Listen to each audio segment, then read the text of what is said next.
The carriage stopped at the edge of the road, far enough from the manor gates that no one inside could see who stepped out. Claire Whitmore pulled the plain gray shawl tighter around her shoulders and looked up at the tall iron fence surrounding Ashford Manor. Her hands were shaking, though she told herself it was only the cold. In 3 weeks she would return to this same house as a bride. Today she was returning as no one at all. She had told her father she was visiting an old school friend in the countryside.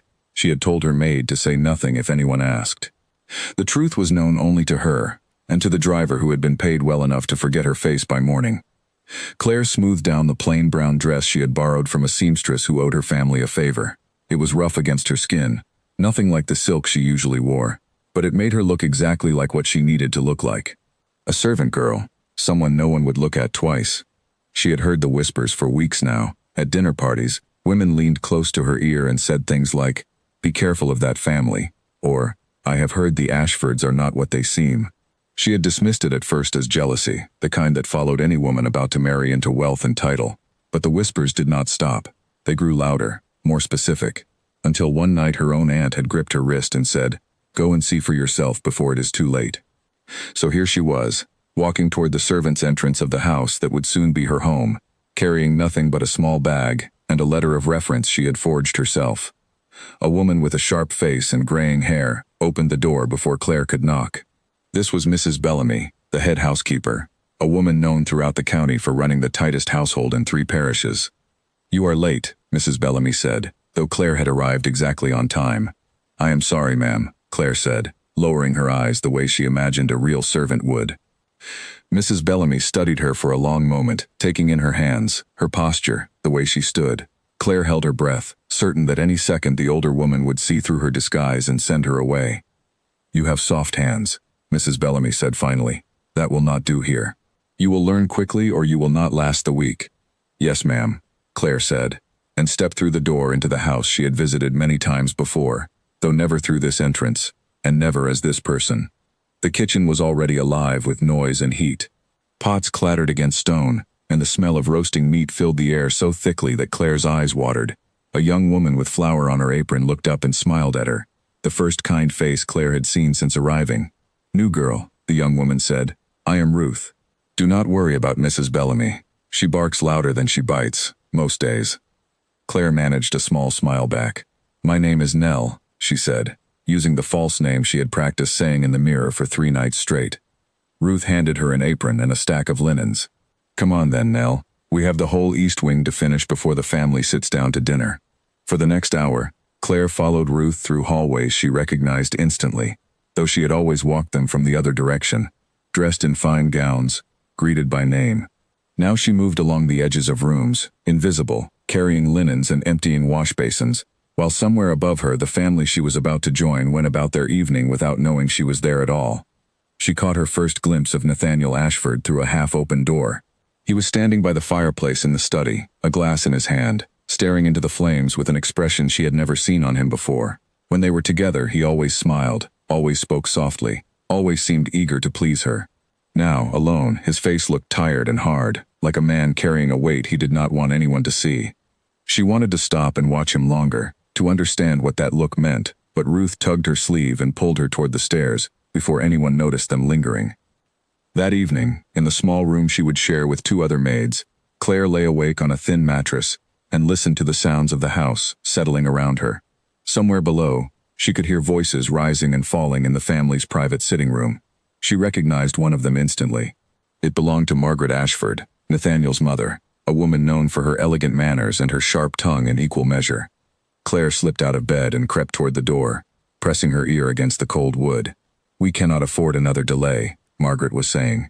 "The wedding must happen before the end of summer, or there will be nothing left to save." A second voice answered, softer, but no less firm. It belonged to Louisa, Nathaniel's younger sister. "She does not know how bad things truly are. If she did, she would run the moment she found out." "Then she must not find out," Margaret said. "Not until the papers are signed and the money is ours." Claire's heart pounded so loudly she was certain someone would hear it through the door. She stayed frozen in place, listening as the voices moved further away, back into the depths of the house, until she could hear nothing at all except her own uneven breathing. She returned to her bed but did not sleep. She stared at the ceiling and thought about the man she had agreed to marry, a man who smiled at her over candlelit dinners while his family counted down the days until her fortune became theirs. In the morning, Ruth found her already awake, sitting on the edge of the bed with dark circles beneath her eyes. "Did you not sleep, Nell?" Ruth asked, concern written plainly across her young face. Claire shook her head. "I kept thinking about home," she said, which was true enough, though not in the way Ruth would understand. Ruth sat beside her and patted her hand. "It gets easier," she said. "The work is hard, but the days pass quickly enough once you find your place in it." Claire nodded, though her mind was elsewhere, already turning over the conversation she had overheard, searching for reasons it might mean something other than what it seemed. Perhaps every family worried about money before a wedding. Perhaps Margaret's words meant nothing more than ordinary nerves. But something in Louisa's voice, the fear beneath it, told Claire this was no ordinary worry. She dressed quickly and followed Ruth down to the kitchen, where the day's work waited for her, endless and demanding, exactly as it had the day before. But now Claire moved through the house differently. She watched more closely. She listened more carefully. Every door left slightly open became an opportunity. Every hallway she crossed became a chance to learn something new about the family she had trusted with her future. As she carried a tray of tea up to the drawing room that afternoon, she passed Nathaniel in the hallway. For one terrifying second, his eyes met hers, and she was certain he recognized her, certain the disguise had failed and everything was about to unravel before she had learned anything at all. But his gaze slid past her without pausing, the way a man's eyes slide past furniture, past walls, past anything that does not matter to him. He walked on without a second glance, and Claire realized with a strange, hollow feeling that he had looked directly at the woman he planned to marry, and seen nothing but a servant carrying a tray. She continued down the hallway, her hands steady despite the tea threatening to spill, and understood for the first time exactly how much she did not know about the man who would soon be her husband, and exactly how much she was determined to find out before it was too late to change course. That night, after the last candles had been put out and the house had fallen silent, Claire lay in the narrow bed and thought about the life she had imagined for herself only a month before. She had pictured mornings spent walking the gardens with Nathaniel, evenings spent reading by the fire while he worked at his desk nearby. She had pictured a marriage built on affection, even if it had grown slowly out of arrangement rather than love at first sight.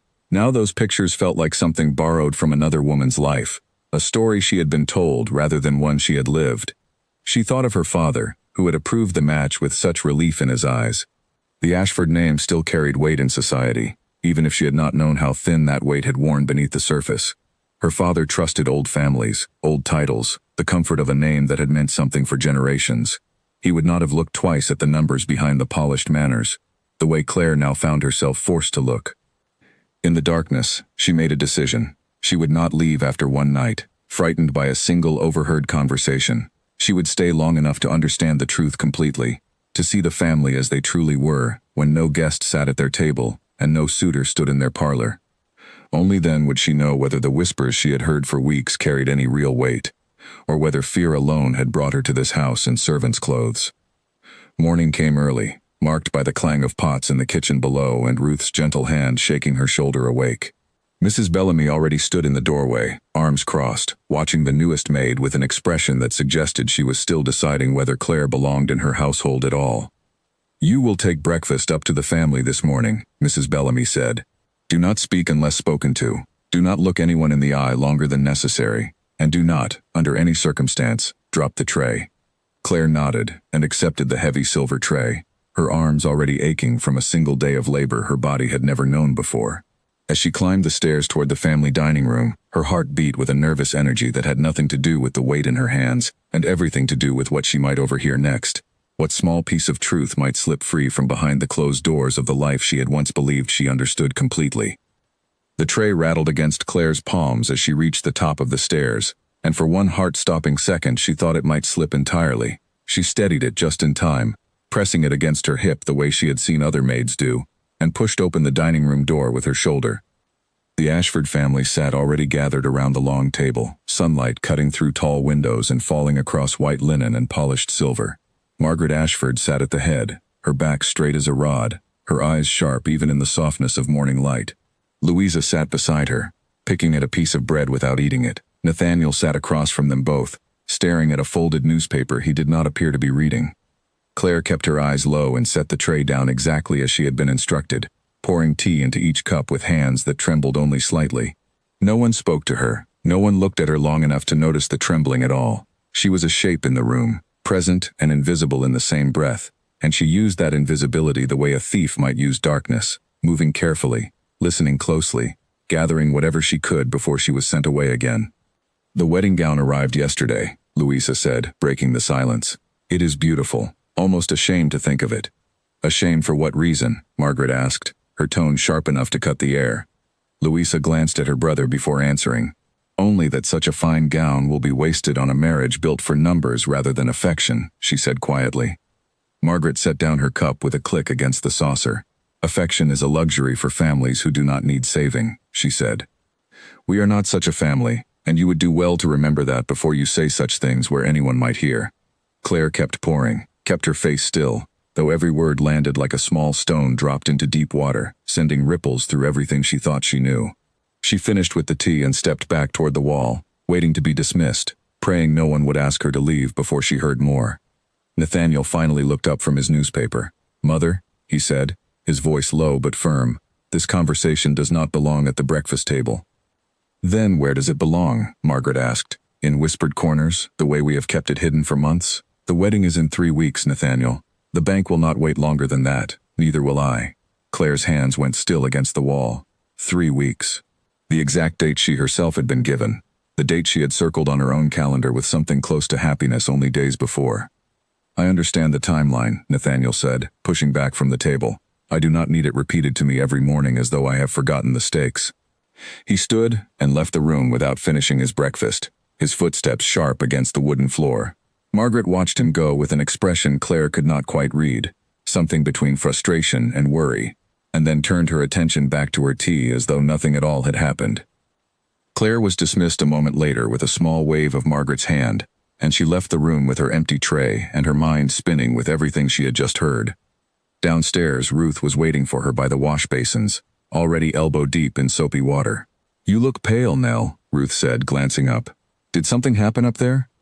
Claire shook her head quickly. "Just nerves," she said. "I am still learning my way around." Ruth smiled sympathetically and handed her a stack of dishes to dry. "It gets easier once you understand the house," she said. "Every house has its rhythms, this one especially." "What do you mean?" Claire asked, keeping her voice as casual as she could manage. Ruth glanced toward the kitchen door before answering, lowering her voice. "This family has not been the same since the old master passed," she said. "Money troubles, though no one speaks of it openly. Mrs. Bellamy says we are lucky to still be paid on time, and I believe her." Claire absorbed this information carefully, filing it away alongside everything else. "Do you know why?" she asked. "What happened to their fortune?" Ruth shrugged, drying a plate with quick, efficient movements. "Bad investments, some say. Others say the old master gambled more than anyone realized before he died. I only know what I hear in passing, and I try not to repeat too much of it.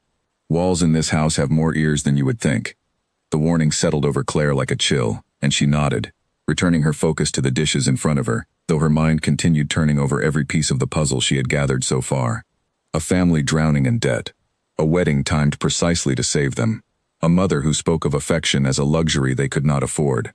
The rest of the morning passed in a blur of physical labor unlike anything Claire had ever known.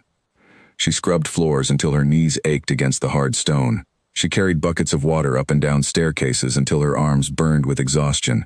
She had always known, in some distant way, that servants worked hard, but knowing it and living it were entirely different things. By midday, she understood why Mrs. Bellamy had looked at her soft hands with such suspicion the night before. During a brief rest in the early afternoon, Claire found herself alone in a narrow hallway near the library, catching her breath against the wall, when she heard footsteps approaching from the far end. She pressed herself into a shadowed alcove instinctively, watching as Nathaniel walked past with a man she did not recognize, both of them speaking in low, urgent voices.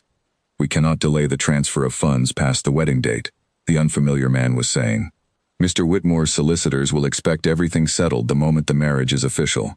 "I am aware of the arrangement," Nathaniel said, his voice tight. "You do not need to remind me of my own obligations. I remind you because your mother fears you are having doubts," the man continued.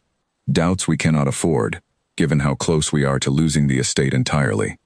"I have no doubts about the marriage," Nathaniel said, though something in his tone suggested otherwise. A hesitation Claire caught even from her hidden position.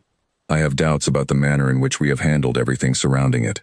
The two men disappeared around a corner, their voices fading into silence, and Claire remained pressed against the wall for a long moment, her thoughts racing. The marriage was not simply a financial arrangement in the vague, distant way she had feared. It was tied directly to her own father's solicitors, to funds that would transfer the moment the wedding became official. She was not merely marrying into a family with money troubles. She was, in some very real sense, the solution to those troubles, chosen and pursued for exactly that purpose. She thought of her father again, his pride when he had announced the engagement to their extended family, his belief that he was securing his daughter's future among people of good standing. Had he known any of this? Had he been part of the arrangement in ways she did not yet understand, or had he been as blind to it as she herself had been only days before? That evening, as the house settled into its nightly quiet, Claire found Ruth sitting alone in the small courtyard behind the kitchen, staring up at the darkening sky. "You seem tired," Ruth said as Claire sat beside her on the cold stone bench. "I am," Claire admitted, and for once it was entirely true. "Can I ask you something?" she added carefully. "Do you know much about the young master? Nathaniel, I mean." Ruth considered the question for a moment. "He is not unkind," she said finally. "Not like some men of his station. He speaks to the staff with more courtesy than most. But he carries something heavy, I think. Something that weighs on him more than the wedding itself." "What do you think it is?" Claire asked. Ruth shook her head slowly. "I could not say for certain. But there was a woman, before all this talk of marriage began. Someone he cared for deeply, if the old stories are true. She left the county rather suddenly, and he has not been the same man since." Claire's stomach tightened at the words, though she kept her expression carefully neutral. "A woman," she repeated softly. "Just rumors," Ruth said, glancing at her curiously. "Why do you ask so many questions about the family, Nell? Most new girls only care about their own chores and their own rest." Claire forced a small laugh, covering the misstep as best she could.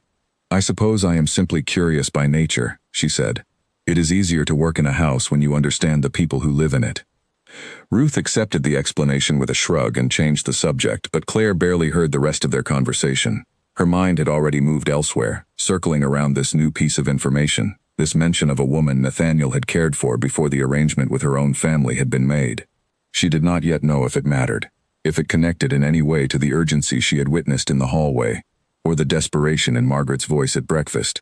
But she intended to find out, whatever the cost to her own peace of mind, before she allowed herself to walk down any aisle, wearing that beautiful gown Louisa had spoken of, with such quiet sorrow. The next 2 days passed with a strange rhythm, half exhaustion and half quiet investigation. Claire learned to carry heavy loads without complaint, to rise before dawn without needing to be shaken twice, to move through the house with the practiced silence of someone who had worked there for years rather than days. Mrs. Bellamy, though still sharp with her tongue, began to soften slightly toward her newest maid, offering a rare nod of approval when Claire finished polishing the silver faster than expected. "You learn quickly, Nell," Mrs. Bellamy said one afternoon, studying her with something close to curiosity. "Most girls from the city take a full fortnight to find their footing. You have found yours in 3 days." "I had a good teacher," Claire said, glancing toward Ruth, who was scrubbing pots nearby and pretending not to listen. Mrs. Bellamy allowed herself the faintest smile before returning to her ledgers, and Claire realized with some surprise that she had begun to feel a strange comfort in the rhythm of the work itself, even as the truths she uncovered grew heavier with each passing day. That evening, while delivering fresh linens to the family's private wing, Claire found herself passing Louisa's bedroom door, left slightly ajar.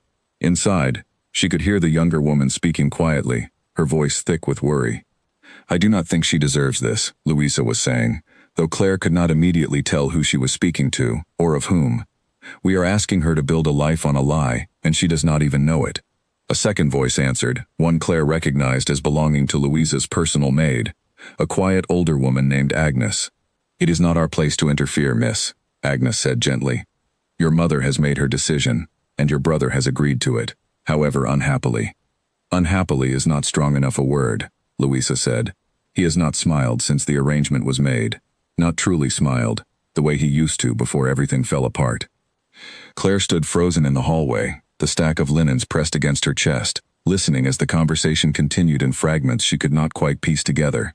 She heard mention of a promise made and broken, of a woman named Charlotte who had once meant a great deal to Nathaniel, and of a secret Louisa clearly believed her family had no right to keep buried.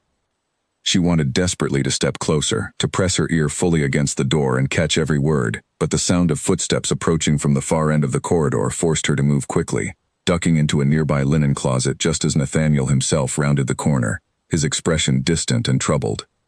He passed within arm's reach of her hiding place without noticing anything at all, disappearing into his own chambers with the heavy, tired steps of a man carrying far more than anyone around him understood. Claire remained in the closet a moment longer, her heart pounding, before slipping out and continuing down the hallway as though nothing unusual had happened at all. Later that night, unable to sleep despite her exhaustion, Claire lay awake turning the name Charlotte over and over in her mind. She had never heard it mentioned in any conversation with Nathaniel, not once during their entire courtship, though courtship perhaps was too generous a word for the careful, arranged meetings that had brought them to this point. She wondered who this woman was, what had happened between them, and whether the secret Louisa feared revealing had anything to do with her at all, or whether it pointed towards something else entirely, something even more dangerous to the future Claire had once imagined for herself. Ruth stirred in the bed beside her, half asleep. "You are still awake, Nell," she murmured. "You will make yourself ill with worry, whatever it is that troubles you so." Claire forced her breathing to slow, forced her voice into something calm and steady. "Just thinking about home," she said again, the same excuse she had offered before, though it felt thinner each time she used it. Ruth did not press further, drifting back into sleep within minutes, but Claire remained awake long into the night, watching shadows shift across the ceiling, aware that the careful, ordered world she had once believed herself to be marrying into was beginning to crack apart at every seam she touched, revealing something far more complicated and far more troubling underneath. A sharp knock on the servants' quarters door woke Claire before dawn, far earlier than her usual hour. Mrs. Bellamy stood in the corridor, a lantern in her hand, her face unusually tense in the dim light. "The family is hosting an early breakfast for a guest," Mrs. Bellamy said. "Get dressed quickly. I need every hand in the dining room within the half hour." Claire dressed hurriedly, her mind still foggy with sleep, and followed the other maids down to the kitchen, where the air already buzzed with unusual urgency. Cook stood at the center of it all, shouting instructions about a special breakfast spread, finer than anything Claire had seen prepared during her short time in the house. "Who is the guest?" Claire asked Ruth quietly, as they carried platters toward the stairs. Ruth's expression tightened. "Mr. Edmund Price," she said, "the family solicitor. He rarely visits this early unless something urgent has happened." Claire's pulse quickened at the name. A solicitor arriving unannounced, before the sun had fully risen, suggested exactly the kind of urgency she had been searching for since her very first night in this house. She followed Ruth up the stairs with renewed focus, determined to remain in the room as long as possible, gathering whatever fragments of truth she could before being dismissed. The dining room felt different this morning. Margaret sat rigid at the head of the table, her hands folded tightly in her lap. Louisa picked at her food without appetite, her eyes darting nervously toward the door each time it opened. Nathaniel had not yet arrived, and his empty chair seemed to loom over the table like an unspoken question.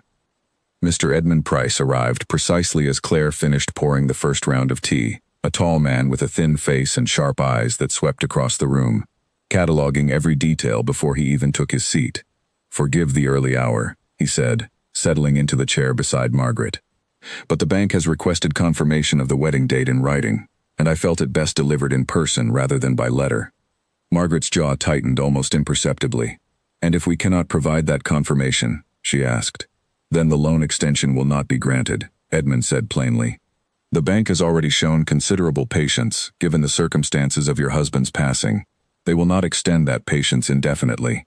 Claire moved slowly along the edge of the room, refilling cups that did not need refilling, straining to catch every word while appearing to notice none of it. She had never heard the family situation discussed with such blunt clarity before, and the weight of it settled over her like a stone dropped into still water. "The wedding proceeds as planned," Margaret said firmly. 3 weeks from today. You may confirm that to the bank with complete confidence." Edmund nodded, though his eyes flicked briefly toward Nathaniel's empty chair. "And the young master agrees with this timeline still?" he asked carefully. "He has no choice in the matter," Margaret said, her voice dropping lower, though not low enough to escape Claire's careful attention. "He understands what is at stake for this family, and he will not jeopardize it, whatever personal doubts he continues to carry." Louisa set down her fork with a small, sharp sound. "Perhaps those doubts deserve more consideration than we have given them," she said quietly. Margaret's gaze snapped toward her daughter with a coldness that made even Claire, standing several feet away, feel the chill of it. "This is not the time for sentiment, Louisa," she said. "We are 3 weeks from saving everything your father built, or 3 weeks from losing it entirely. There is no room in that arithmetic for doubt."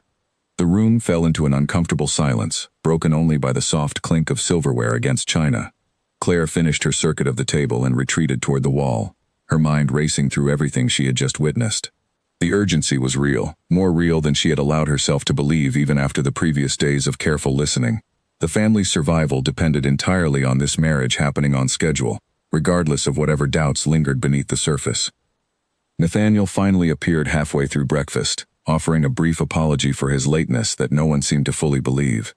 He took his seat without meeting his mother's eyes, and the conversation shifted immediately to safer topics, weather and household matters, and the arrangements still needed for the wedding itself. But Claire noticed the way his hand trembled slightly as he lifted his cup, the way his gaze kept drifting toward the window, as though searching for some escape route that did not exist. After breakfast concluded and the guests departed, Claire was sent to clear the dining room alone.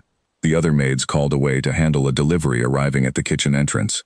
She moved methodically around the table, gathering dishes, when Nathaniel returned unexpectedly, apparently searching for a document he had left behind. He did not immediately notice her presence, standing near the window with his back to the room, his shoulders tight with tension. Claire froze near the sideboard, uncertain whether to announce herself or remain silent and hope he would leave without acknowledging her at all. "I know you are there," he said suddenly, without turning around. "You need not pretend otherwise." Claire's heart lurched painfully in her chest, certain for one terrible moment that her disguise had finally failed, that he had somehow recognized her despite everything. "I am sorry, sir," she said carefully, keeping her voice pitched lower than her natural tone, keeping her eyes fixed on the floor. "I did not mean to intrude." Nathaniel turned slightly, though his eyes remained distant, fixed on something beyond the window rather than on her. "You are the new girl," he said. "Nell, is it?" "Yes, sir," Claire said, relief flooding through her even as her pulse continued to race. He studied her for a long moment, and Claire forced herself to remain still under his gaze, praying the servant's clothing and the false name were enough to keep her secret intact. Finally he looked away again, his shoulders sagging slightly. "Do you find this house a difficult place to work?" he asked unexpectedly. The question caught Claire off guard. "I have only been here a few days, sir," she said carefully. "It is different from what I am used to." "Different," he repeated, almost to himself.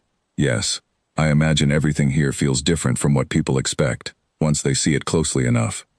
He fell silent again, and Claire waited, uncertain whether he intended to say more or whether the conversation had simply ended.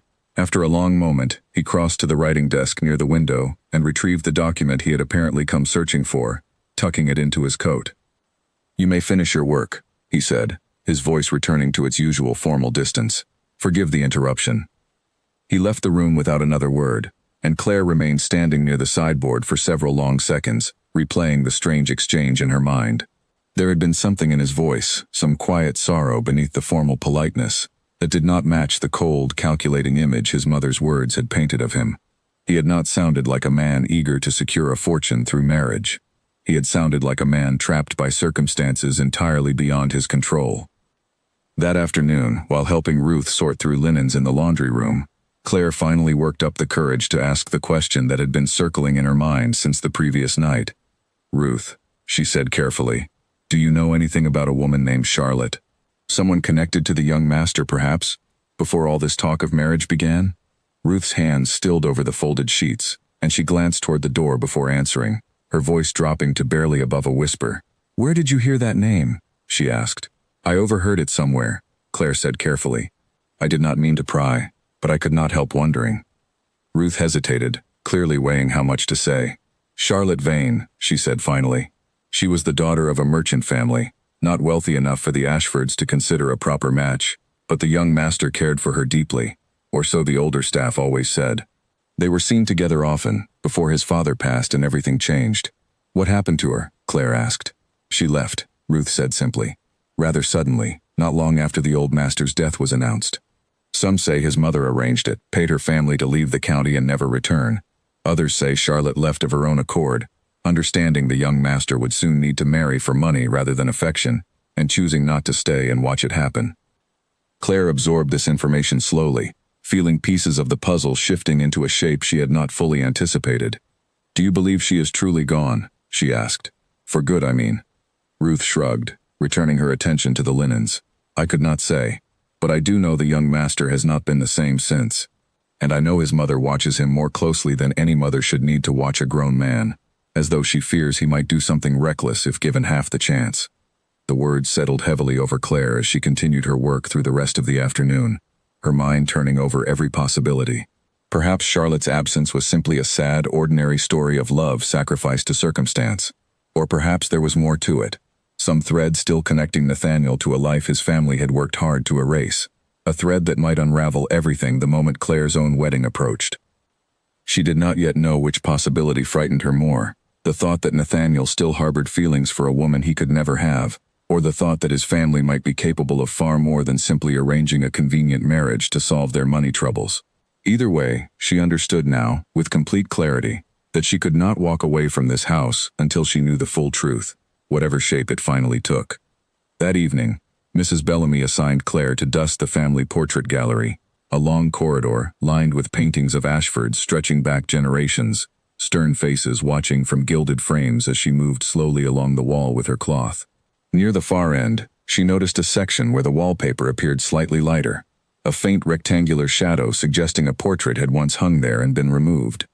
Curious despite herself, Claire paused before the empty space, studying it closely. A small brass hook remained fixed to the wall, though nothing hung from it now. She wondered who had once occupied that space, and why their portrait had been taken down while every other Ashford ancestor remained proudly displayed. "Admiring the gap in our family history," a voice said behind her, and Claire spun around to find Louisa standing in the corridor, arms crossed, an odd expression on her face. "Forgive me, miss," Claire said quickly, dropping into the small curtsy expected of her. "I did not mean any disrespect." Louisa waved the apology away, stepping closer to study the empty space herself. "That portrait belonged to my father's younger brother," she said, her voice unexpectedly soft. "My Uncle Edward. He was removed from the family records many years ago, before I was even born, for reasons no one in this house discusses openly." Claire kept her eyes lowered, though her curiosity burned fiercely beneath the surface. "What reasons, miss?" she asked carefully, uncertain if the question crossed a line she should not cross. Louisa studied her for a long moment, as though deciding whether a servant girl deserved such an answer. "He married beneath his station, against the family's wishes," she said finally. "My grandfather disowned him entirely, erased him from every record, every portrait, every mention within these walls. It seems this family has a long history of choosing money over affection, long before my own brother found himself facing the very same choice."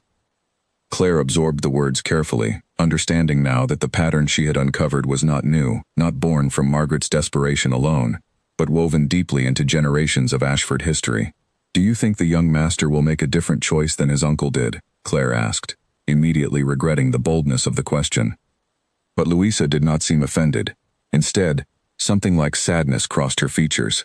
"I think my brother has already made his choice," she said quietly. "I think he made it the moment our father died, and left this family with nothing but debts, and a name too proud to admit defeat.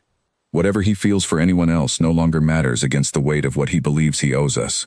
She turned and walked away without another word, leaving Claire alone in the corridor with the empty space on the wall and a heavier understanding of everything she had stumbled into. This was not simply one family's private struggle. It was a pattern repeating itself across generations, a house that had learned, again and again, to choose survival over sentiment, and to erase anyone who threatened that careful arithmetic. Later that night, restless and unable to settle her thoughts, Claire slipped quietly from her room and made her way down a back staircase she had discovered earlier that week, one that led toward the family's private library. She told herself she only wanted air, only wanted a few minutes away from the crowded servants' quarters, but some deeper instinct pulled her toward the room where she had seen Nathaniel standing with his solicitor days before. The library door stood slightly open, a single lamp burning inside. Claire approached cautiously and found Nathaniel alone at the desk, a stack of letters spread before him, his head bowed low over the papers. She should have turned away immediately, returned to her room before he noticed her presence, but something in his posture, the utter exhaustion written across his shoulders, kept her rooted to the spot. He looked up suddenly, catching her in the doorway before she could retreat. "Nell," he said, surprise flickering across his face. "It is quite late for you to be wandering the halls." "I could not sleep, sir," Claire said honestly, for once not needing to invent an excuse. "I only meant to find some air." He studied her for a moment, then gestured toward the letters spread across his desk with a tired, almost bitter laugh. "Come in, if you like," he said. "I could use a moment of company that does not involve discussing wedding arrangements or bank ledgers." Claire hesitated at the threshold, aware of how dangerous this moment truly was, how easily her disguise could unravel under close, quiet conversation. But curiosity, and something else she could not quite name, pulled her forward regardless. She stepped into the room and stood near the door, watching as he gathered the letters and pressed them into a drawer, locking it with a small brass key he kept on a chain around his neck. "Old correspondence," he said, noticing her glance. "Nothing of importance any longer." Claire said nothing, uncertain how much a servant girl would be permitted to ask, uncertain how much she herself wanted to know. But Nathaniel continued speaking anyway, almost as though he needed to say the words aloud to someone, anyone, who was not already tangled in the family's careful web of expectations. "Do you ever feel trapped, Nell?" he asked suddenly, "by choices that were made for you before you had any say in the matter?" Claire's breath caught in her throat. "Sometimes, sir," she said quietly, and meant it more than he could possibly understand. He nodded slowly, as though her answer confirmed something he had already suspected. "Then perhaps you understand better than most," he said. "This house has a way of deciding things long before the people living in it are given any real choice." He said nothing further, and after a moment, Claire excused herself and slipped back into the corridor, her heart pounding with a strange mixture of fear and something dangerously close to sympathy. She had come to this house searching for proof that Nathaniel Ashford was a cold, calculating man who valued her fortune above all else. Instead, she was beginning to suspect she had found a man as trapped by his family's expectations as she now feared herself to be, bound by the same careful arithmetic that had erased his uncle from the family portraits and silenced Charlotte Vane's name within these walls. A letter arrived at the manor 3 days later, delivered by a rider who refused to leave it with anyone but Margaret Ashford herself. Claire watched from the kitchen window as the rider dismounted, his horse lathered with sweat, and handed over a sealed envelope with visible urgency. Within minutes, the entire household seemed to shift into a state of quiet alarm, servants exchanging worried glances as Margaret's raised voice echoed faintly from the upstairs study. "What is happening?" Claire asked Ruth, who was arranging fresh flowers near the entrance hall with hands that trembled slightly. "I do not know for certain," Ruth said, though her expression suggested she suspected more than she was willing to say aloud. "But Mr. Hollis says the letter came from London, from someone connected to the old master's business affairs before he passed." Claire filed this away carefully, her mind already working through the possibilities. She spent the rest of the morning finding excuses to linger near the family's private rooms, carrying items that did not strictly need carrying, adjusting curtains that did not strictly need adjusting, anything that might place her within earshot of further conversation.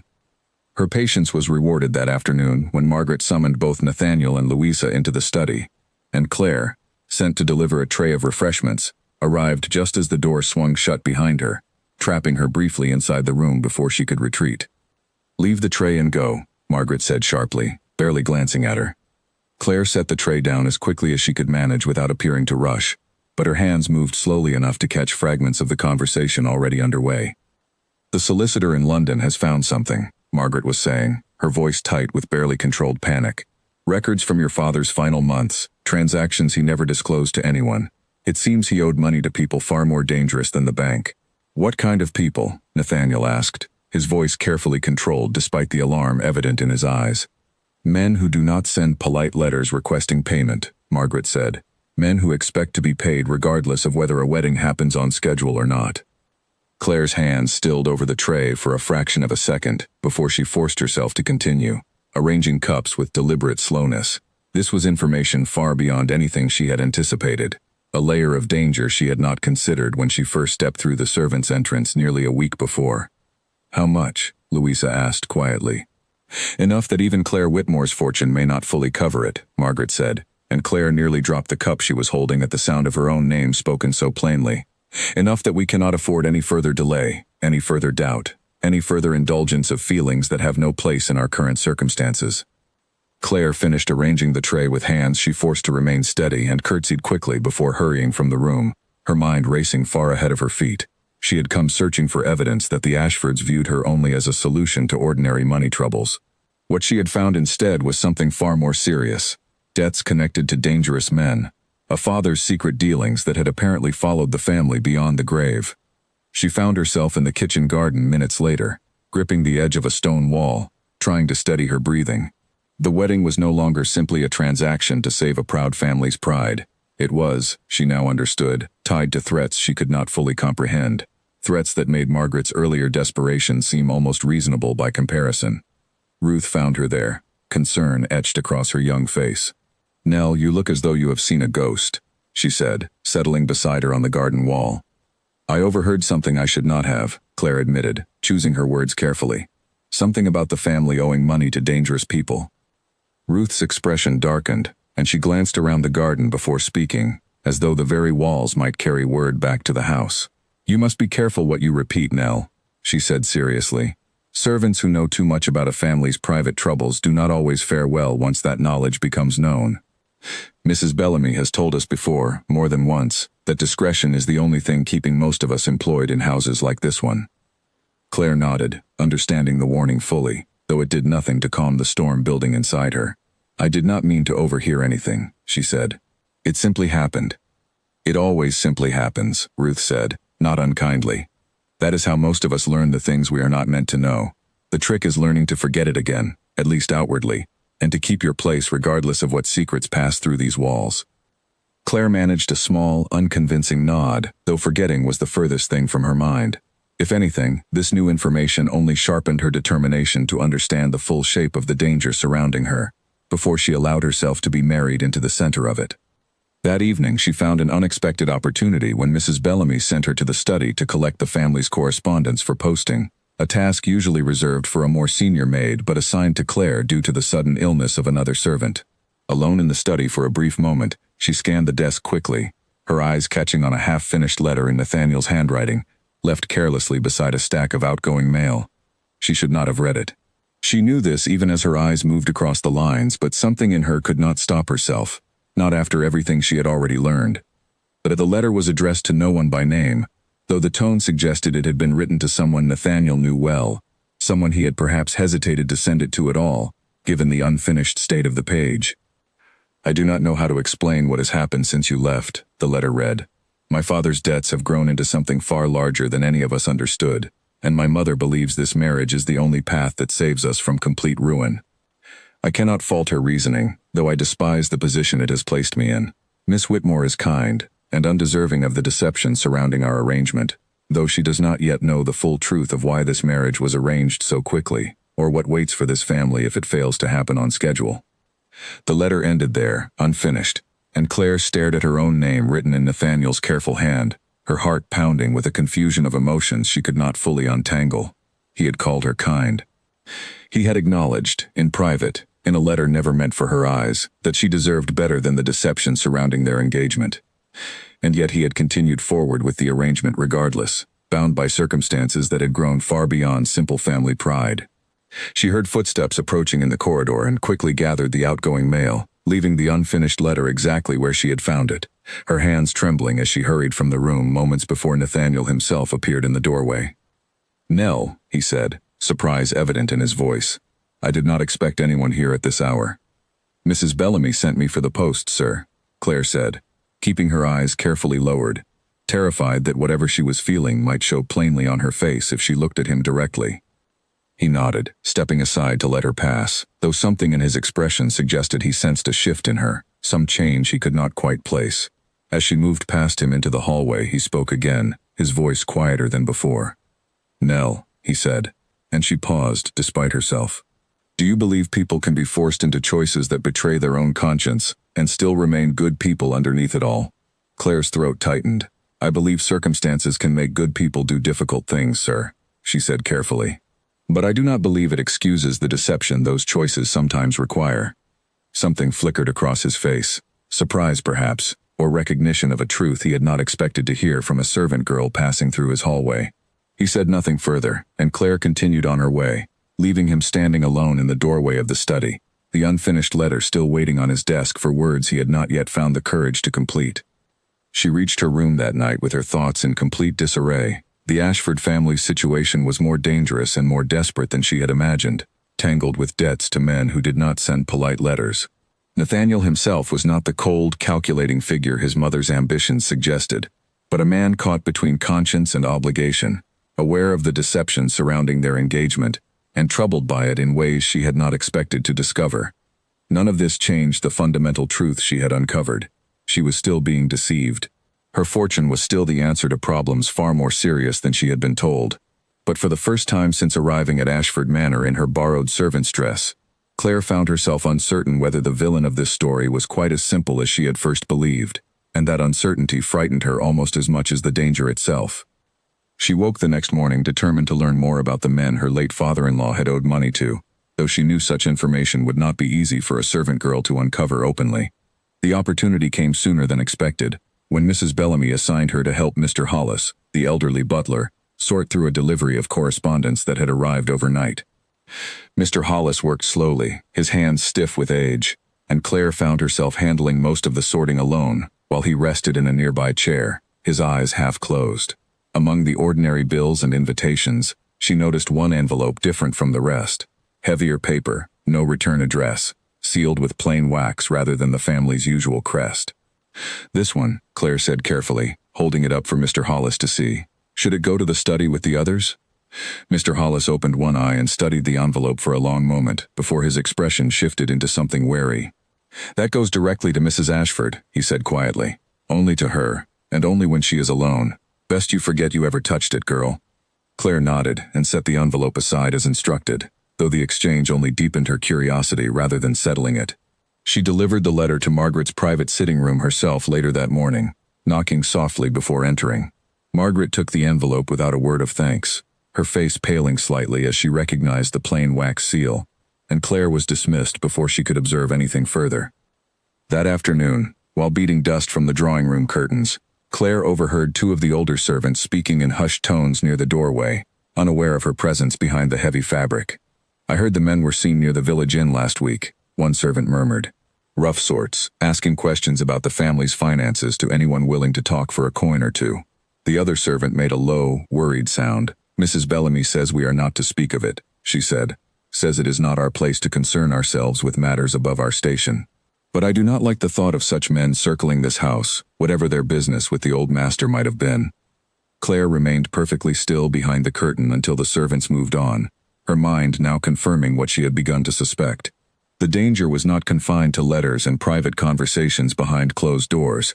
It had already reached beyond the manor walls, into the village itself, where strangers asked pointed questions about a family, desperate to keep its troubles hidden from the world.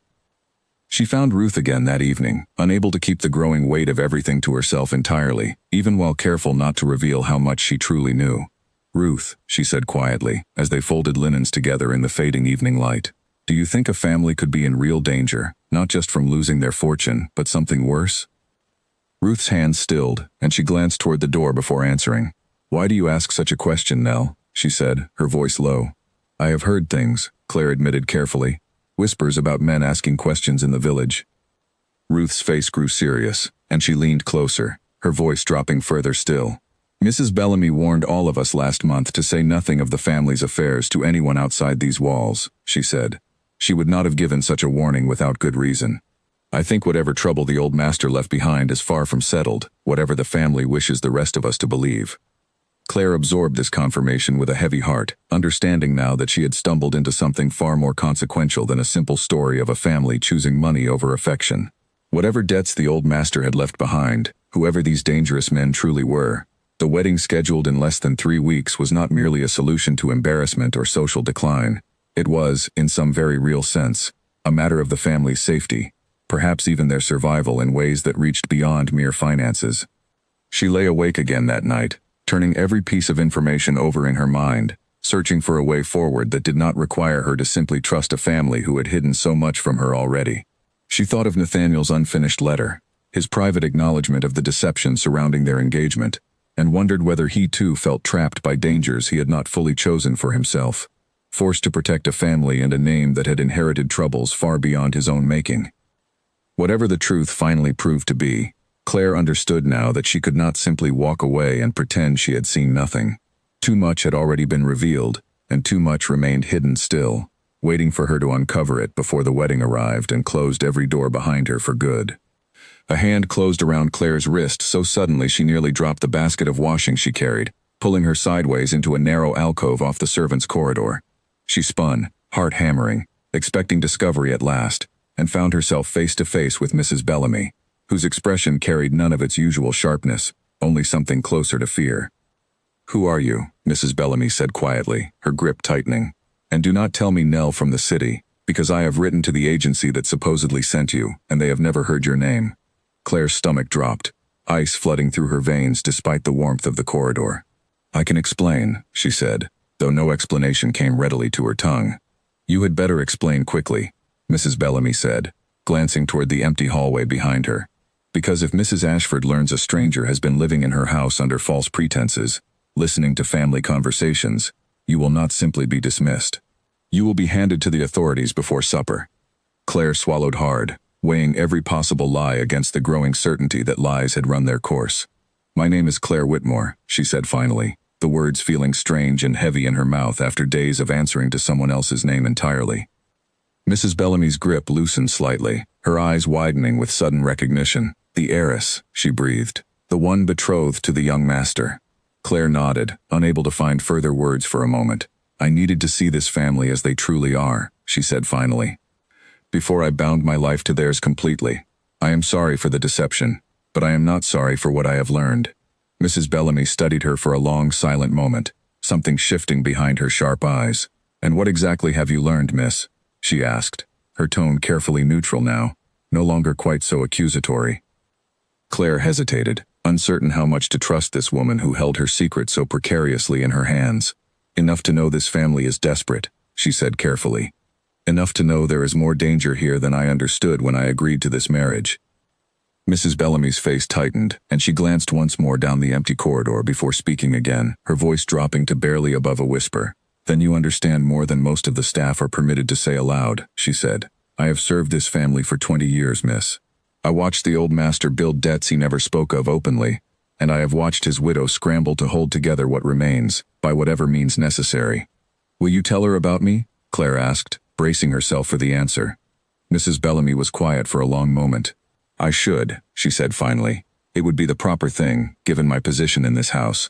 But I have also watched you these past days, miss, working harder than any high-born lady has any right to work, asking questions with more care and courage than most people in your position would ever bother to show."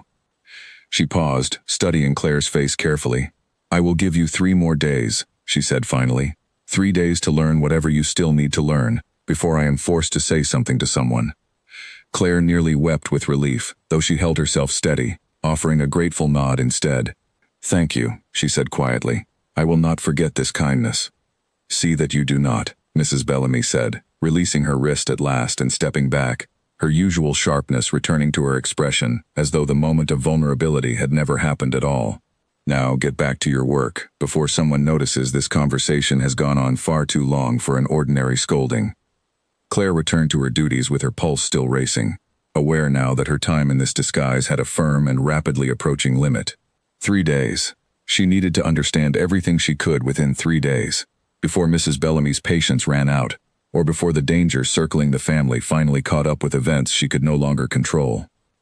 That evening brought an unexpected opportunity when Louisa sought her out directly, finding Claire alone in the small sewing room where she had been sent to mend a torn hem.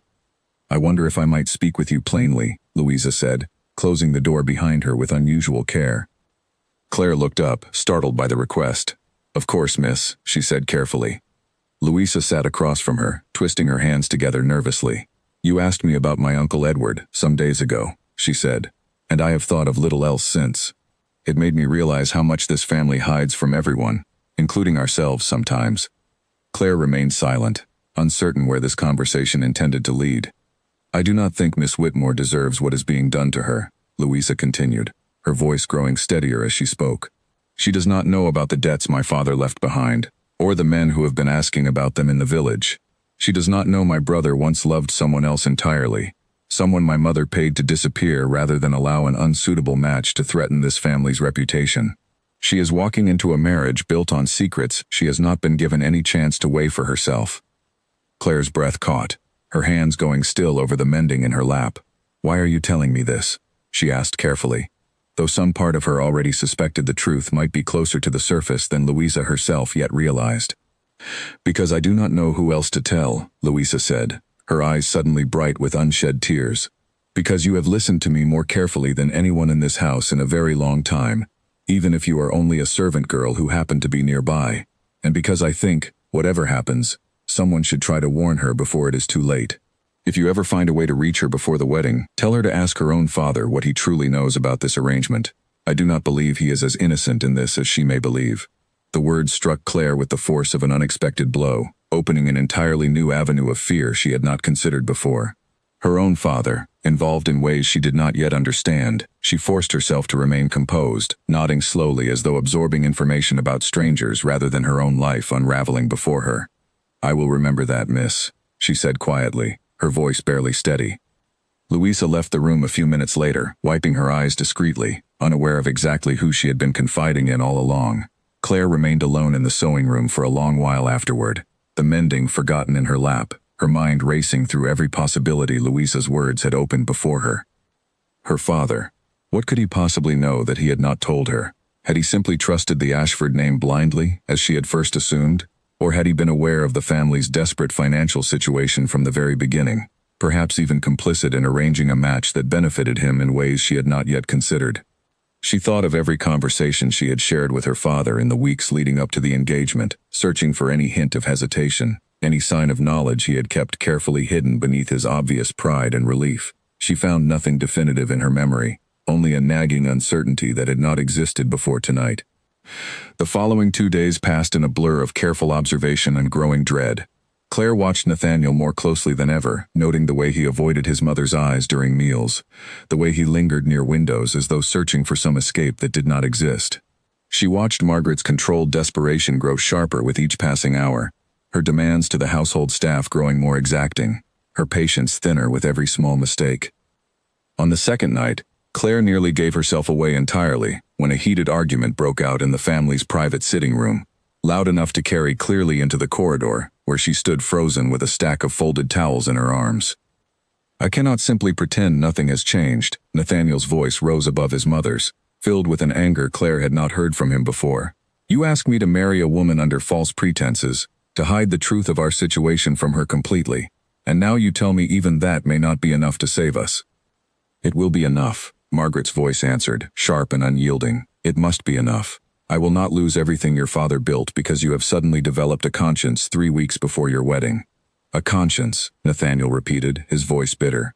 "Is that what you call it, when a man begins to feel sick at the thought of deceiving someone who has done nothing but trust him completely?" Claire pressed herself against the wall, her heart pounding so violently she feared it might be heard through the very stones surrounding her. She had never heard Nathaniel speak with such raw emotion before, never imagined the calm, distant man she had known during their courtship carried this much turmoil hidden beneath his careful composure. The argument continued for several more minutes, voices rising and falling behind the heavy door, until finally Nathaniel emerged abruptly, nearly colliding with Claire in the darkened corridor. For one terrible, frozen second, their eyes met directly, and Claire was certain the disguise had finally failed completely. Certain he would recognize something familiar in her face, despite the plain servant's dress and the false name she had worn for nearly a week. But he only muttered a quiet apology and continued past her, his footsteps heavy and hurried, disappearing down the corridor without a second glance. Claire remained frozen against the wall for a long moment afterward, understanding now with absolute clarity that time was running out far faster than even Mrs. Bellamy's 3-day warning had suggested, and that whatever truth remained hidden in this house would need to surface soon, one way or another, before the wedding arrived and buried it forever beneath the weight of vows she was not yet certain she could honestly speak. She barely slept that night, and when morning came she found Mrs. Bellamy waiting for her outside the kitchen, an unusual gentleness in her expression that had not been there before their conversation in the alcove. "You look as though the whole house pressed down on you while you slept," Mrs. Bellamy said, studying her closely. "I heard something last night," Claire admitted quietly, unable to keep the confession fully contained. "An argument between the young master and his mother." Mrs. Bellamy's expression grew serious, and she drew Claire aside into the empty pantry, closing the door softly behind them. "What did you hear?" she asked. "Enough to know he does not want this marriage built on lies," Claire said. enough to know he feels trapped by it, even as he continues forward with the arrangement. Mrs. Bellamy was quiet for a long moment, her fingers absently smoothing the apron at her waist. "I have watched that young man grow up in this house," she said finally. "I remember him as a boy, full of laughter, before his father's illness changed everything. I have never seen him as burdened as he has been these past months, miss. Whatever else you believe about this family, know that his unhappiness is genuine, whatever choices his mother has forced upon him." "Do you think he still cares for the woman his family sent away?" Claire asked, the question slipping out before she could stop it. Mrs. Bellamy's eyes softened with something like pity. "I could not say for certain," she said. "But I know a broken heart when I see one carrying itself through a house day after day, pretending nothing is wrong. Whatever the truth of his feelings, miss, I do not believe you will find in him the villain you perhaps expected when you first arrived here." Claire absorbed this with a heaviness she had not anticipated feeling, a complicated tangle of sympathy and lingering distrust that refused to resolve itself neatly in either direction. She thanked Mrs. Bellamy quietly and returned to her duties, though the conversation lingered with her throughout the day, coloring everything she observed with new shades of uncertainty. That afternoon, while airing the bedrooms in the East Wing, Claire discovered a small portrait tucked behind a stack of old books in what had once clearly been used as a study before the family's finances forced them to close off half the house. The portrait showed a young woman with warm brown eyes and a gentle smile, her dress simple but elegant, nothing like the fashionable gowns Claire had seen displayed in Margaret's own portraits throughout the manor.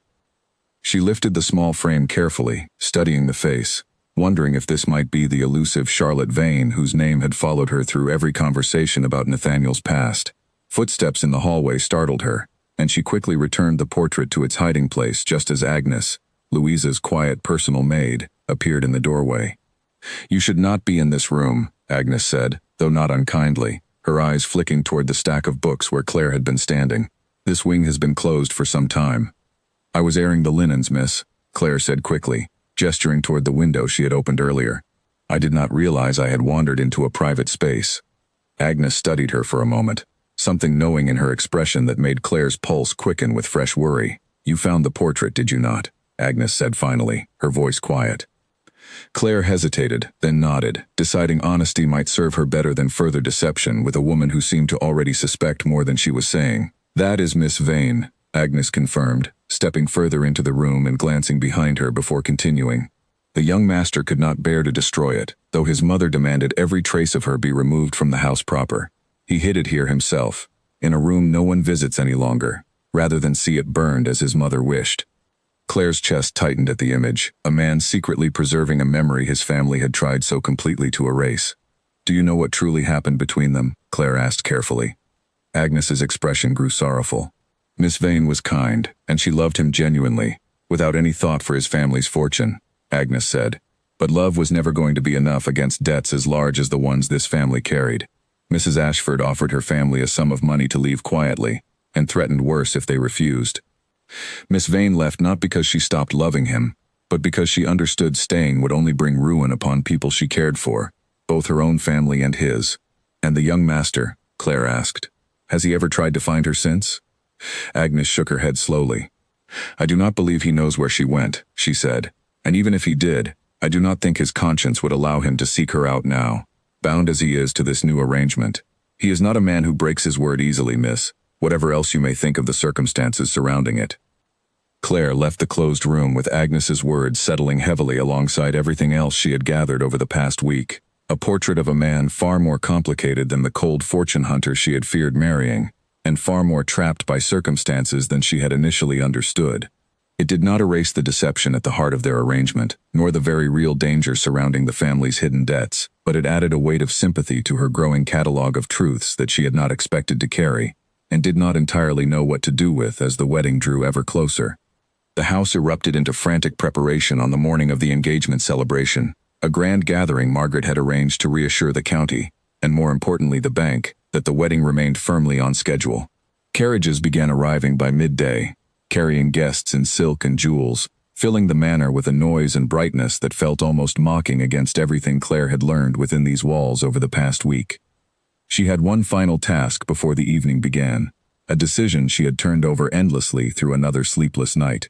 Mrs. Bellamy's 3 days had nearly expired, and Claire understood with complete clarity that this celebration, meant to cement the illusion of a happy union, would be her last opportunity to act, before the truth became permanently buried beneath ceremony and vows. She found Mrs. Bellamy in the linen room during a rare, quiet moment, before the guests fully arrived. "Tonight," Claire said quietly. "I need to end this tonight." Mrs. Bellamy studied her for a long moment, then nodded slowly. "I suspected as much," she said. "What do you intend to do?" "I intend to tell them the truth," Claire said. "All of it. Whatever happens afterward." Mrs. Bellamy's expression softened into something almost like pride. "Then I will make certain you have access to the drawing room when the moment comes," she said. "Whatever else I think of this strange arrangement, miss, you have earned that much from me." The evening unfolded with a strange, dreamlike quality for Claire, moving through familiar rooms in her plain servant's dress, while guests she recognized from her own social circle laughed and drank only feet away, none of them recognizing the heiress hidden in plain sight among the household staff. She caught glimpses of her own father's absence from the guest list, a small mercy that spared her one confrontation she was not yet ready to face, though Louisa's warning about him lingered uncomfortably at the edges of her thoughts. Margaret moved through the gathering with practiced elegance, accepting congratulations with a warmth that betrayed nothing of the desperation Claire had witnessed behind closed doors. Nathaniel stood beside her for much of the evening, his smile fixed and hollow, his eyes occasionally drifting toward windows and doorways, as though searching for an escape that would not come. Claire waited until the gathering reached its peak, when Margaret rose to make a formal toast to the upcoming marriage, raising a glass before the assembled guests with practiced grace.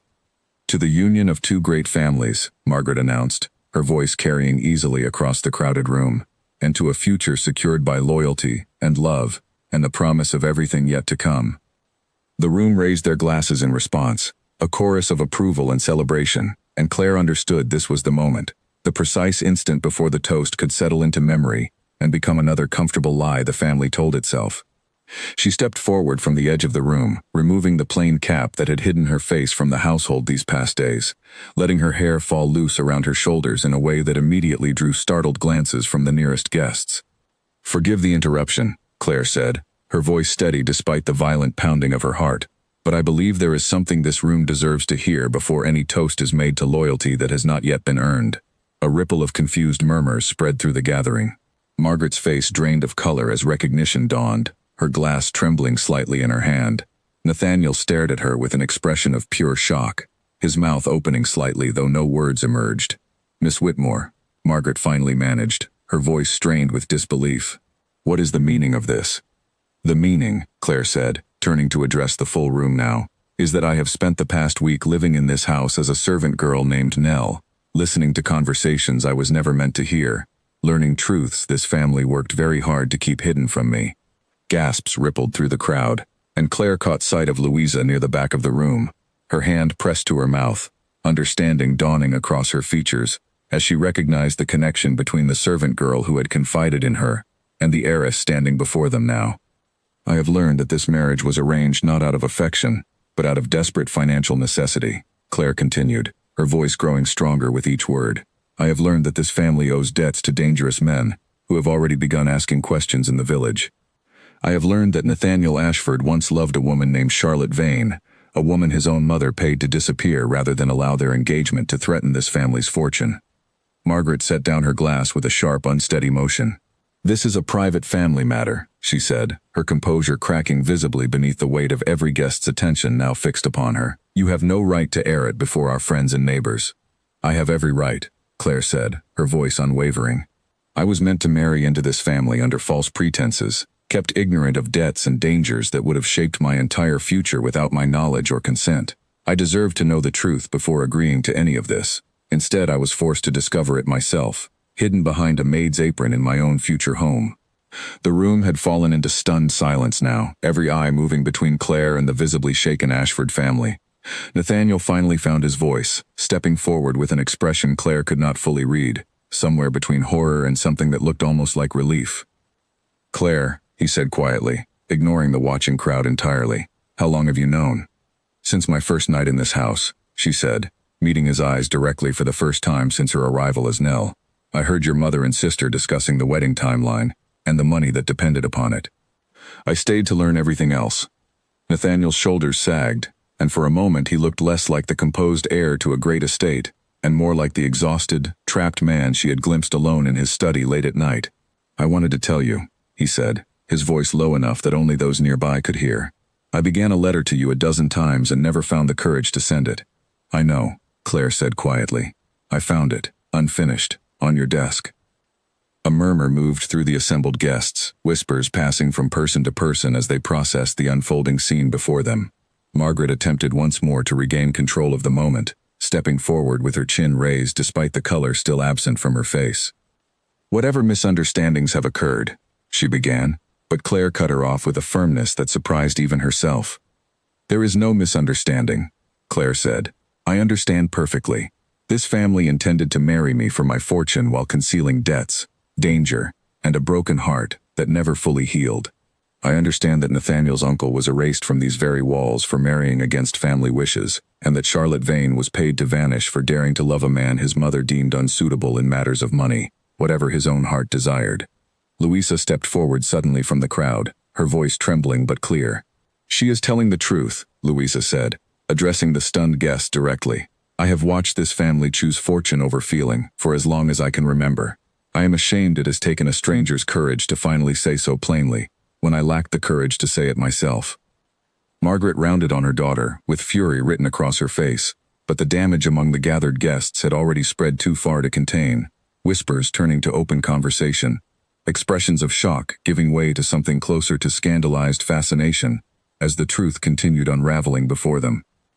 Claire turned back to Nathaniel, who stood watching her with an expression she finally recognized clearly for what it was, not calculation or cold ambition, but genuine sorrow and something achingly close to hope.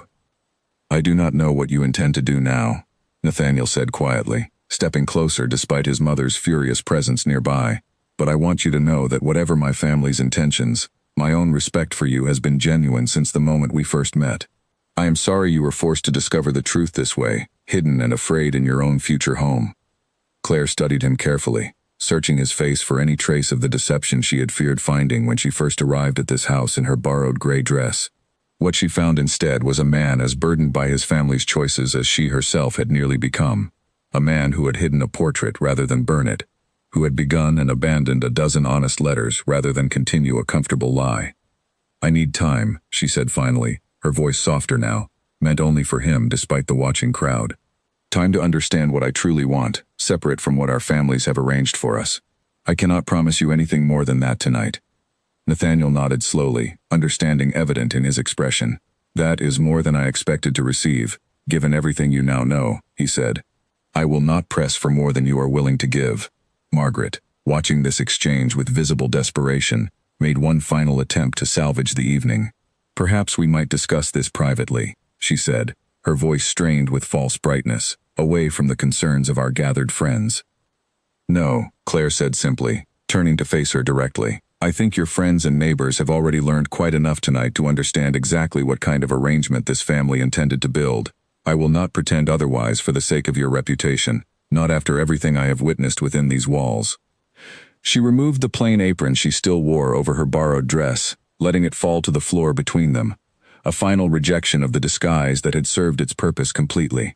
"Whatever happens next between myself and Nathaniel," she said, addressing the room one final time, "it will happen honestly, or it will not happen at all."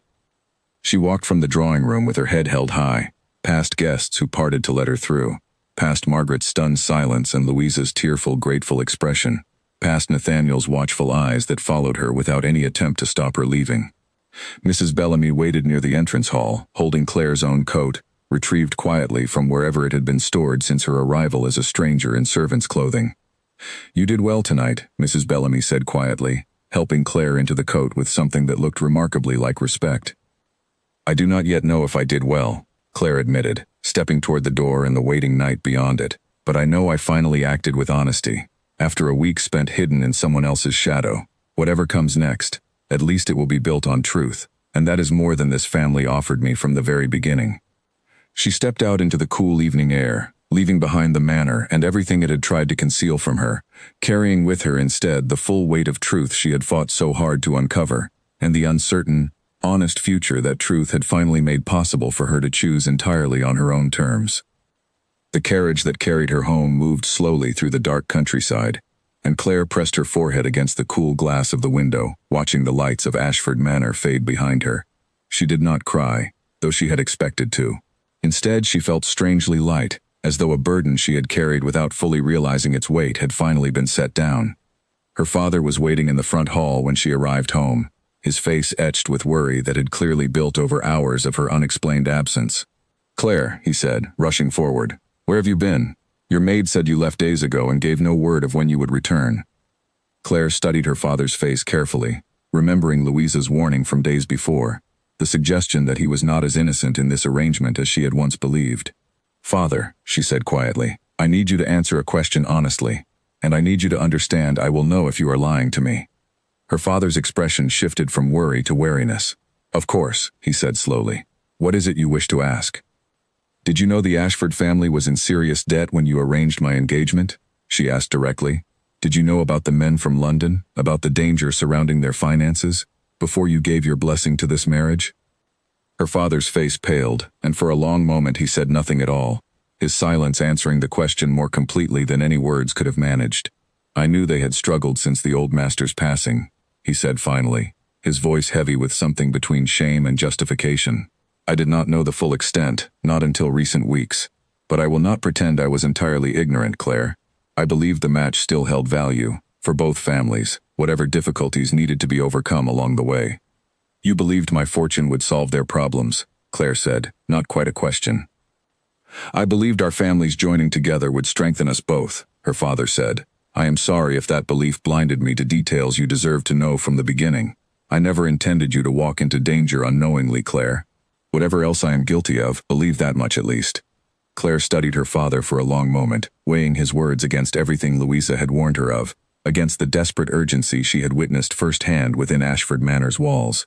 She did not fully forgive him in that moment, standing tired and disheveled in her own front hall after the longest week of her life, but she recognized something genuine in his regret, something that felt different from Margaret's calculated desperation.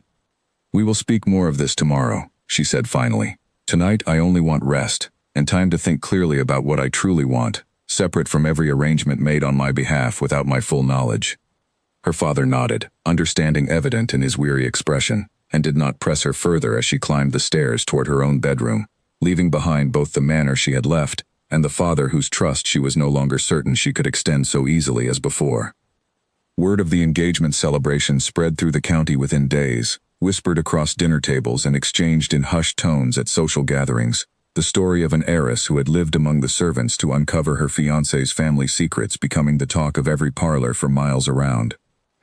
Claire remained largely secluded during this time, unwilling to face the curious stares and pointed questions that inevitably followed such a public unraveling, though she heard through servants and distant relatives that Margaret Ashford had retreated entirely from society, her reputation in tatters following the scandal. Nathaniel sent a single letter during those first difficult days, brief and carefully worded, asking nothing of her beyond permission to call when she felt ready to receive him.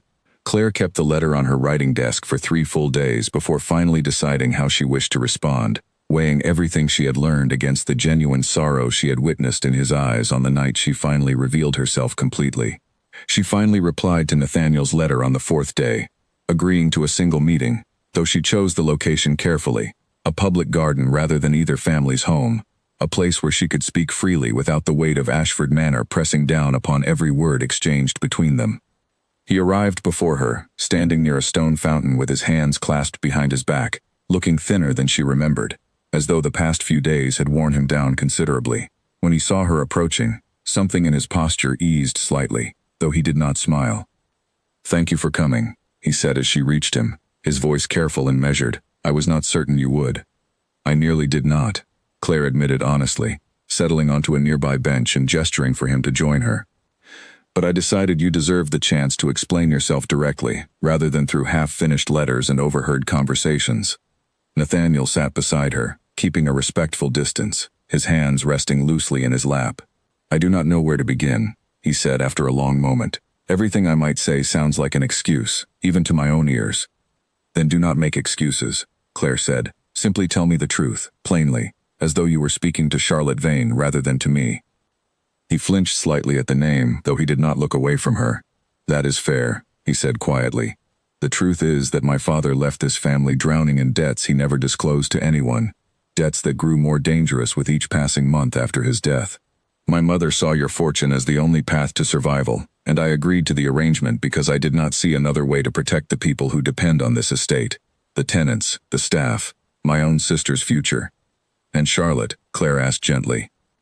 Nathaniel was quiet for a long moment, staring at the fountain's gentle movement. I loved her, he said simply. I still do. In some quiet corner I have not fully managed to close off, though I know that admission does neither of us any favors. My mother paid her family to leave rather than allow an unsuitable match to threaten our finances, and I was too weak, or perhaps too loyal to obligations I did not choose, to fight against that decision the way I should have. Claire absorbed his honesty carefully, comparing it against everything she had witnessed and overheard during her week hidden within his household. Do you know where she is now? Claire asked. I do not, he admitted. I have wondered, more than I probably should admit to you directly, but I have never attempted to find her. I told myself it would only cause her further harm, though perhaps that reasoning was simply another way of avoiding a truth too painful to face directly. They sat in silence for a while, the fountain's gentle sound filling the space between them. Finally Claire spoke again, her voice steady despite the uncertainty still churning within her. I do not think I can marry a man whose heart belongs elsewhere, she said carefully, watching his reaction closely. Whatever affection or respect exists between us, it would not be fair to either of us to build a marriage on top of a love neither of us has fully resolved. Nathaniel nodded slowly, something like relief flickering across his tired features, mixed with genuine sadness. I understand, he said. I think, if I am honest with myself, I have known this was the right outcome since the moment you revealed yourself in that drawing room. I was simply too afraid to say it aloud first. What will your family do now? Claire asked, her curiosity genuine despite everything. I do not know, he admitted. The debts remain, regardless of what happens between us. My mother will need to find another solution. Though I have told her clearly, that solution will not involve deceiving another innocent person the way we deceived you. Whatever happens to this estate, I will not repeat my father's pattern of hiding the truth from those who deserve to know it. Claire studied him for a long moment, seeing not the calculating fortune hunter she had feared during her first frightened night in the servants' quarters, but a genuinely burdened man finally choosing honesty over convenient silence. I hope you find her, she said finally. Charlotte, I mean. I hope, whatever obstacles remain, you find a way toward the life you actually want, rather than the one circumstance forced upon you. Nathaniel's eyes grew bright with unexpected emotion at her words. That is a generous wish, coming from someone I wronged so completely, he said quietly. You did not wrong me beyond repair, Claire said, rising from the bench. You wronged me by staying silent when honesty was needed most, but you have been honest with me today, and I believe that honesty matters, even if it comes later than it should have. They parted ways in the garden with a quiet, mutual understanding, no anger remaining between them, only the settled acknowledgement of a future that would not include each other after all. Claire walked home that afternoon feeling lighter than she had in weeks. The engagement formally ended before nightfall through a brief civil exchange of letters between their families. The following months brought considerable change to both households. Claire returned to her ordinary life with a new appreciation for choices she had once taken for granted, more cautious now about arrangements made in haste, more determined to understand fully before committing herself to any future path. She spoke with her father many times about his role in the failed engagement, and though forgiveness came slowly, it did eventually arrive, built on his genuine efforts to be more transparent with her going forward. News reached her occasionally about the Ashford family, carried through mutual acquaintances and distant relatives who still moved within the same social circles. Margaret Ashford eventually sold a significant portion of the estate to settle the family's most dangerous debts, a humbling decision that nonetheless secured the safety of everyone who depended upon the household for their livelihood. Louisa, freed from the pressure of her brother's forced marriage, began quietly courting a young solicitor's clerk her mother would once have considered entirely beneath the family's station, a match built on genuine affection rather than financial necessity. Nathaniel himself disappeared from society's notice for nearly a year, and when Claire finally heard news of him again, it came as a small, quiet surprise. He had traveled to the coastal town where Charlotte Vane's family had eventually settled, and after months of careful, humble effort to earn back trust he had once forfeited so easily, the two had reconciled and married in a small, unremarkable ceremony that made no appearance in society's usual gossip columns at all. Claire smiled when she heard the news, feeling nothing but genuine happiness for a man who had finally chosen honesty over inherited obligation, who had found his way back to the life he actually wanted, rather than the one circumstance had nearly forced upon him permanently. As for Claire herself, she remained unmarried for several more years, though not for lack of suitors eager for her fortune and her name. She had learned something valuable during her week, disguised among the Ashford household staff, something that stayed with her long after the scandal faded from memory, and the whispered gossip moved on to newer, fresher stories. She had learned to look closely at the people around her, to listen carefully beneath polite conversation for the truths that mattered most, and to trust her own instincts over the comfortable assurances offered by those who claimed to know what was best for her future. When she finally did marry, several years later, it was to a quiet, honest man who had never once asked her to hide who she truly was, and who had earned her trust slowly, openly, without a single secret hidden behind closed doors or locked drawers. She often thought back to that week at Ashford Manor, to the borrowed gray dress and the false name she had worn while learning the difference between the life others had planned for her and the life she truly wanted to build for herself. And she never once regretted the courage it had taken to uncover that difference before it was too late to change course. Mrs. Bellamy wrote to her once, nearly 2 years after the scandal had settled into quiet memory, a short letter thanking her for the discretion she had shown regarding the household's private affairs, and offering news that Ruth had since married a young farmer from a neighboring village and seemed happy in her new life away from service. Claire read the letter several times, smiling at the thought of the kind kitchen maid who had never once suspected the truth hiding beside her, who had shown genuine warmth to a stranger without knowing that stranger carried a fortune and a secret in equal measure. She wrote back promptly, thanking Mrs. Bellamy for her courage in keeping her secret those final days at the manor, and enclosing a modest gift for Ruth's new household, a small token of gratitude for kindness offered freely to someone the household had believed to be nothing more than an ordinary new maid struggling to find her footing. Louisa remained a steady correspondent over the following years, their friendship deepening into something genuine, despite the strange circumstances that had first brought them together. She wrote of her own eventual marriage to the solicitor's clerk, a quiet ceremony attended by only close family, and of her growing happiness far removed from the desperate arithmetic that had once governed every decision within her childhood home. She wrote too of her mother, softened somewhat by humility and reduced circumstances, who had come in time to understand that the family's survival depended less on desperate arrangements and more on the honest relationships she had once been so willing to sacrifice. Claire sometimes wondered what might have happened had she never climbed into that borrowed carriage on a cold morning 3 weeks before her intended wedding. Had she simply trusted the arrangement her father had made and walked blindly into a marriage built on secrets and danger she never would have understood until it was far too late to change course. The thought no longer frightened her the way it once had, replaced instead by quiet gratitude for the instinct that had pushed her to seek the truth for herself, whatever risk that pursuit had carried. She kept, tucked away in a small drawer of her writing desk, the plain gray shawl she had worn on that first frightened walk toward the servants' entrance, a reminder of the week she had spent as someone else entirely, listening at doors and hiding in shadows, learning more about honesty and courage than any drawing-room conversation could ever have taught her.